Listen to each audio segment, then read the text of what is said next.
Hi front, അടുത്തൊരു വീഡിയോയിലേക്കാണ്.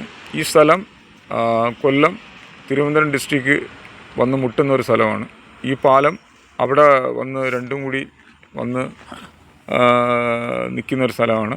ഈ കാപ്പിൽ ഒരുപാട് ടൂറിസ്റ്റുകൾ വരുന്നൊരു സ്ഥലമാണ്. ഇത് കോവിഡ് സമയങ്ങളിലൊക്കെ ഇത് വളരെ ടൂറിസ്റ്റ് മേഖല എല്ലാം ബന്ധായിരുന്നു. ഇപ്പം വീണ്ടും വളരെ നല്ല രീതിയിൽ വീണ്ടും ടൂറിസ്റ്റുകൾ വരെയും പോവുകയെല്ലാം ചെയ്യുന്നൊരു സ്ഥലമാണ്.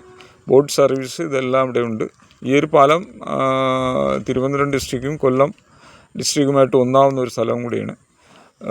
ഒരുപാട് ബോട്ട് സർവീസും അതും എല്ലാം ഉള്ള സമയമാണ്. ഇത് കോവിഡ് സമയങ്ങളിൽ ഈ ടൂറിസ്റ്റുകളെല്ലാം ബന്ധായിരുന്നു. ഇപ്പോൾ വീണ്ടും ഒന്നായി. ഈ പാലം വളരെ ഒരു പ്രത്യേകമായിട്ടുള്ള ഒരു സ്ഥലവും കൂടെയാണ്. രണ്ട് ഡിസ്ട്രിക്റ്റുകൾ വന്ന് മുട്ടുന്ന സ്ഥലവും കൂടെയാണ്. ഒരുപാട് യാത്രക്കാരുകളും വരെയും